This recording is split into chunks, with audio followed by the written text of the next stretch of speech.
अस्सलाम वालेकुम, welcome back to my channel. जैसा कि आप लोग जानते हैं कि दुआ ज़हरा चिश्तियाँ से बाज़याब करवा ली गई है। बाज़याबी का ये ऑपरेशन जो है, इसके मुतालिक हौलनाक तफसीलात मंजर-ए-आम पर आई हैं। दुआ ज़हरा और ज़हीर कितने दिन से यहाँ मौजूद थे और चिश्तियाँ का वो मकान जहाँ दुआ ज़हरा और ज़हीर छुपे थे वो किसका था?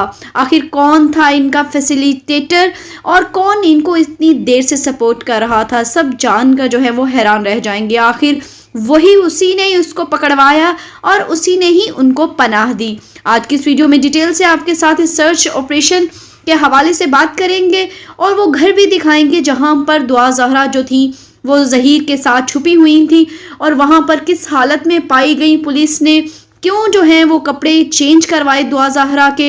ये सब डिटेल्स आपके साथ शेयर करेंगे जिसे सुनकर जो है वो आप हैरान रह जाएंगे। इससे पहले कि हम मज़ीद आगे बढ़ें और आपके साथ डिटेल्स शेयर करें, आप लोगों से छोटी सी रिक्वेस्ट करते हैं कि जो लोग हमारे चैनल पर न्यू हैं और जिन्होंने अभी तक इसको सब्सक्राइब नहीं किया वो सब्सक्राइब कर दें और साथ लगे बेल आइकॉन को ज़रूर प्रेस करें ताकि आने वाली वीडियोज़ के नोटिफिकेशन आपको मिल सके। और वीडियो पसंद आने पर लाइक ज़रूर कीजिएगा। सबसे पहले मैं आपको बताती चलूं कि एक ख़ास किरदार के बारे में जिसकी वजह से ये गिरफ्तारी जो है अमल में लाई जा सकी है। ये ख़ास किरदार ही इस केस के हल होने में मुअव्वन साबित हुआ है। और एक और नाम जो बार बार आ रहा था, वसीम, इससे भी पहले एक नाम आता था मोहम्मद आसिफ। ये वो लड़का है जिसे कोट लखपत से गिरफ्तार किया गया था। मैंने अपनी कल की वीडियो में आपको बताया था कि ज़हीर का वो दोस्त जिसने इसे पनाह दी अपने घर में, इसको फैसिलिटेटर बना रहा, इसने जो था वो पुलिस कस्टडी में फर बोलना शुरू कर दिया और बहुत सी बातें भी बताई। इसने बताया था कि किस तरह वो सिम और फ़ोन जो था अपनी ज़हीर को उसने दी हुई थी और वो इस्तेमाल कर रहा था और कैसे उसने अपनी जो लोकेशन जो है वो ज़हीर के सिम के थ्रू बार बार किसी और से जो है वो चेंज करवाई। वहीं से ये भी बातचीत पता चली कि ज़हीर को कहाँ छुपा रखा था और ये लोग भी ज़हीर के अपने ही थे जिन्होंने ज़हीर को पनाह दी हुई थी। ये अपने ही इसके रिश्तेदार थे। इन लोगों ने जब देखा कि अब इनके शनाख्ती कार्ड ब्लॉक हो गए हैं, बैंक अकाउंट्स वगैरह मुंजमद कर दिए गए हैं, वो अब कुछ नहीं कर सकते, तो पुलिस जो है वो उन तक नहीं पहुंच ही जाएगी अब। तो उन्होंने क्या किया, उन्होंने अपने जो करीबी रिश्तेदार था जिसका वो घर था जहां वो पनाह में थे जिसकी, उसको आगे कर दिया और उसे कहा कि आप जो है वो पुलिस को इत्तला दे दो, नहीं तो हम सब मारे जाएंगे। चुनाचा उसने सब जो था वो बता दिया पुलिस को फ़ोन करके। मगर इससे पहले आपके लिए जानना भी बहुत ज़रूरी है कि वसीम जो कि एक वकील है उसने किस तरह उन्हें अपने घर में पनाह दी हुई थी। इस वसीम के बारे में बताया जा रहा है कि ये राय खुर्रम का जानने वाला है या फिर दोस्त भी, क्योंकि मज़ीद डिटेल्स अभी आना बाकी हैं, अभी हम तक नहीं पहुंची, इसलिए जो है वो आप मान सकते हैं कि कोई उसका जानने वाला है या फिर दोस्त। मगर ये कहा जा रहा है इसके बारे में कि राय खुर्रम के कहने पर ही वसीम ने ज़हीर को अपने घर में पनाह दी हुई थी। और जब पुलिस से छापे मारना शुरू कर दिए उनके रिश्तेदारों के, उनके इर्द गिर्द के हमसायों, मतलब उसको ढूंढने के लिए जब छापों का सिलसिला शुरू हुआ तो वसीम अपनी बीवी को लेकर फरार हो गया और दुआ ज़हरा और ज़हीर को भी उसने गायब करवा दिया। और एक प्लानिंग के तहत जो थे वो दुआ ज़हरा के कपड़े एक जगह पर छोड़ दिए ताकि जानबूझकर धोखा दिया जा सके पुलिस को। मोहम्मद बिलाल जो कि वसीम का दोस्त था और कल गिरफ्तार हुआ था, इसे अल्टीमेटम दिया गया था कि वो तमाम डिटेल्स पुलिस को बता दे वसीम के बारे में। चुनाचा उसी की मालूमात के तहत वसीम को भी गिरफ्तार किया गया था। अब आते हैं हम उस भेदी की तरफ जिसने पुलिस को इत्तला दी और जिसके घर में जो था वो ज़हीर ठहरा था। और ये ज़हीर जो था वो कैसे ड्रामाई अंदाज से पकड़ा गया। इसने खाकी रंग का ट्राउज़र पहना हुआ था, वाइट शर्ट पहनी हुई थी और दुआए ज़हरा जो थी वो घर में थी। ये पहने हुए रात 11 बजे घर से निकलता है, दूध की दुकान पर पहुंचता है, मगर जो ही ये देखता है कि पूरे गांव में जो है वो हलचल सी मची हुई है, क्योंकि पुलिस जो थी वो अपनी टीमें तश्कील देकर छापा मारने के लिए निकल चुकी थी। उसे जो ही डाउट हुआ कि कुछ गड़बड़ है तो उसने फौरन से उल्टे कदम जो था वो घर की तरफ भागा। घर पहुंचने पर उसके जो रिश्तेदार थे, जिन्होंने जो भेदी भी थे, जिन्होंने मुखबरी भी की थी पुलिस को, उसको आकर बताया उस आदमी को, उसकी बीवी को, कि मुझे कुछ गड़बड़ लगती है, बाहर गांव में कुछ टीम्स लग रहा है, कुछ लोग आए हुए हैं, कुछ अच्छा सही माहौल नहीं लग रहा।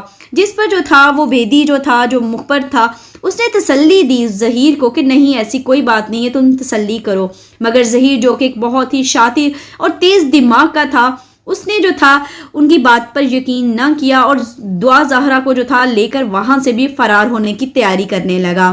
جب اس بھیدی نے دیکھا کہ یہ تو جانے لگا ہے، ظہیر دعا زہرا کو لے کر یہاں سے نکلنے لگا ہے، فرار ہونے لگا ہے، تو انہوں نے دوبارہ پولیس کو کال کر کے جلدی سے بلوا لیا۔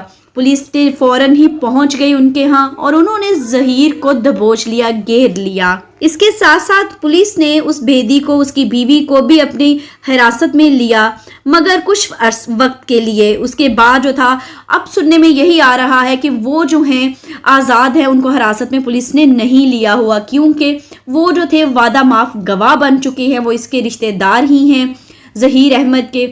اب یہاں پر آپ کو ایک اور بات بتاتے چلیں کہ جب دعا زہرا کو بازیاب کروانے کے لیے پولیس کی ٹیم جو تھی وہاں پہنچی تو ان کے ساتھ جو تھے دعا زہرا کے کچھ رشتہ دار بھی تھے۔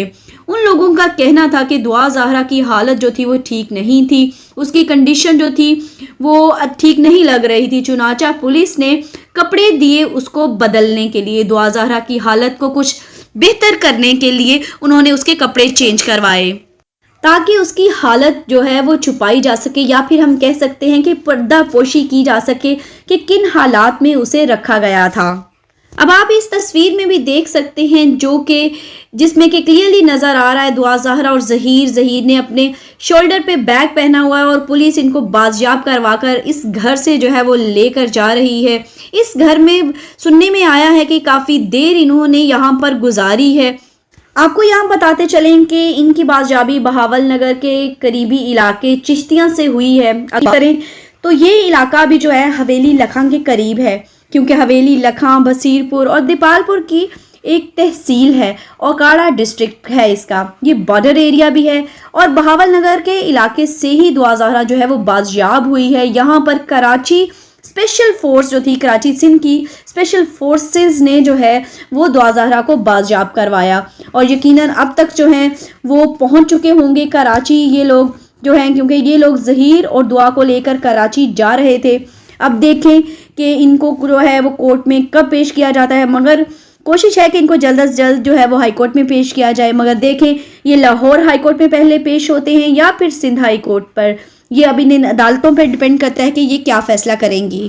اس کے علاوہ آپ کو بتاتے چلیں کہ دعا زہرا کو ان کے والد سے جو ہے وہ نہیں ملنے دیا گیا۔ ان کا کہنا تھا پولیس کا کہ جب تک جو ہے وہ کیس کی سماعت نہیں ہوتی، ہائی کورٹ میں جو ہے دعا زہرا کو پیش نہیں کیا جاتا، دعا زہرا کو کسی سے ملنے کی اجازت نہیں دی جا سکتی۔